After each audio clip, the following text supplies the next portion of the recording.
Salutations friends, welcome back to my channel. Today's gonna be a little chit chat video. I'm gonna talk to you guys for just a few minutes. It's not gonna be long. I'm gonna talk to you guys about what I'm excited to really explore in fragrance for the new year. It's just 2009's here. It's been here for a few weeks. So far it's been all right. January for me is always just a rough month. It's just like Christmas is so overwhelming, the holidays are so overwhelming, and this is like my decompression time. But I am looking forward to adding a bunch of new things to my collection, exploring a bunch of new houses, and just figured I'd share this with you guys. So if you'd like to know all that jazz, then come on, let's talk. Alright, first things first, let's talk about my biggest resolution this year. And my biggest resolution in here is to stop purchasing fragrances at the frequency that I did last year, because last year I added so many new fragrances to my collection. It was astounding. And there were so many things that happened that have really kind of hit my wallet that I really need to kind of focus less on purchasing and making more mindful purchases. So I'm not going to be buying at the frequency that I did last year, which was pretty excessive. Instead, I'm going to be making more mindful purchases. And I feel like I said last year or the year before that I was going to do this, but this year specifically, because things are hitting so hard because of my family and we're moving and a lot of stuff going on, it's just getting to the point where I need to start like practicing what I preach. I've also considered getting a part-time job aside of what I do. If you guys don't know, I'm an artist, I'm a painter. I also do jewelry design on the side. I do custom commissioned fine art pieces in regards to jewelry, and I also have a glass etching company which has been on hiatus for a while. And I just thought that, you know, to help out, you know, with my family and everything, maybe if I got like a little part-time job like bartending or something, I used to be a bartender, that might work. I haven't quite figured out if I need to do that or what, but just the fact that all of these situations are coming up, I want to make sure that if I spend money, I'm making smart decisions. Now, I prefer to purchase things for my channel to review. I'm very lucky and I'm very blessed to be given things, and so I'm very excited when that happens. But when it comes down to reviews, I prefer to purchase, so that way I can give you guys, I mean, all of my reviews are unbiased, but I can truly sit here and say, like, there's nothing even remotely over my head making me think positively, even if it's just me being gracious because I've been given this opportunity. And I prefer to purchase. And there's a few fragrances that I'm already committed to purchasing. There's a few different areas in perfumery I really want to start exploring more, and I figured I'd talk about that with you guys. So this year I've decided I don't need any more grab and go fragrances, so I'm not going to be purchasing any.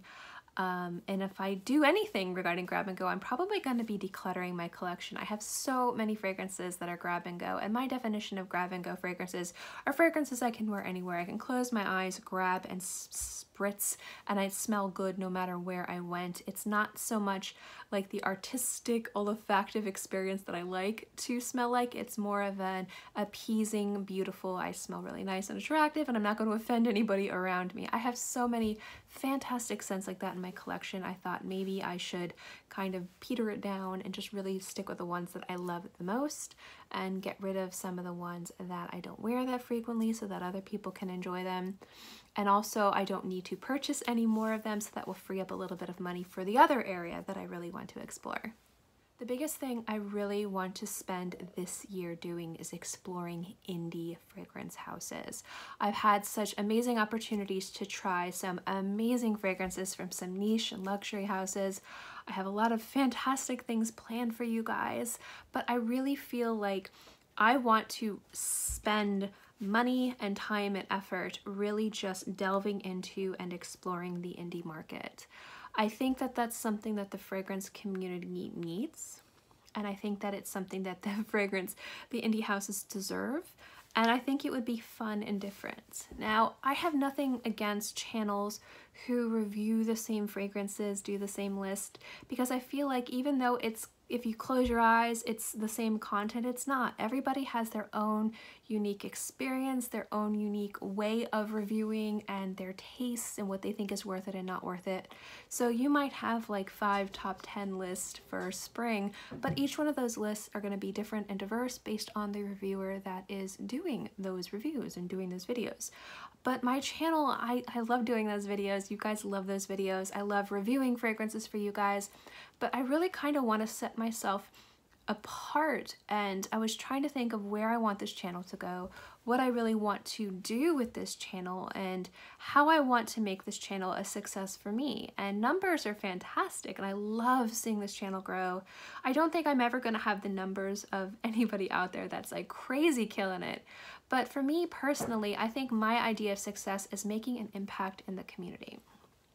And there's so many ways that, you know, we can do it as influencers, and I hate that word, but it's used so much for anybody that puts their face to this type of thing. I mean, an influencer can be somebody that has 30 subscribers on their channel if they influence even one person.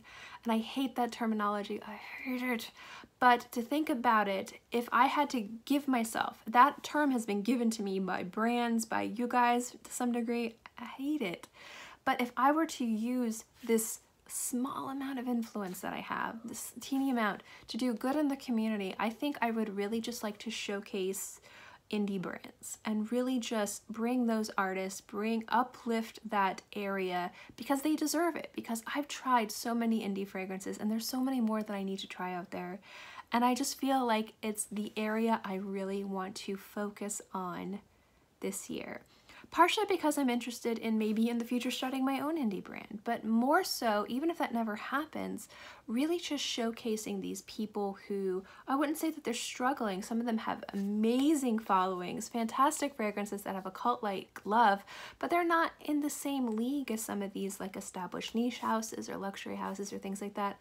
I just really want to focus on them. So that's one of the things that if I'm going to spend money on fragrance, if I'm going to buy something, I have a feeling it's going to be indie fragrances.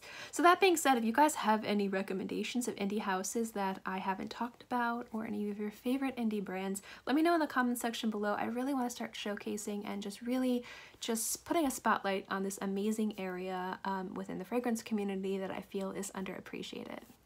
So yeah, that's my biggest thing that I want to do this year. I thought about making this video longer and going into all the things that I want to do, but I don't want this video to be too long. So my thought is I'll talk to you guys real quickly about what I want this channel to become. And I really want this channel to just become something that can do good in the community, that can make an impact, that can make a little bit of change in areas that I think deserve to be changed, while at the same time being, you know, positive and just being a light. I want this channel, I want my reviews, I want my content to be positive, I want it to be uplifting, I want it just that's what I want. And I feel like the best way to do that is to focus on the beauty in the community, which is the fragrance, but also bring a light to a little bit of a dark corner. And I feel like indie fragrances, a lot of people who are in the fragrance community love indie scents. I love them. You guys talk about them, you guys share them, I see them everywhere. But nobody really kind of takes them seriously. It's kind of like, oh, it's kind of like you're going to a bake sale and this girl's known for making delicious cookies, but then you go to this bakery and you get their cookies and they're just as good, but you're gonna spend more money. That's a horrible analogy. That's a horrible analogy. I'm sorry. But anyway, that's kind of like what I wanted to share with you guys, and also ask your guys' help. Let me know what indie houses are out there. I know of a few indie houses. I've already purchased a bunch of stuff from them, and I'm looking forward to working with more in the future in regards to giving them my money.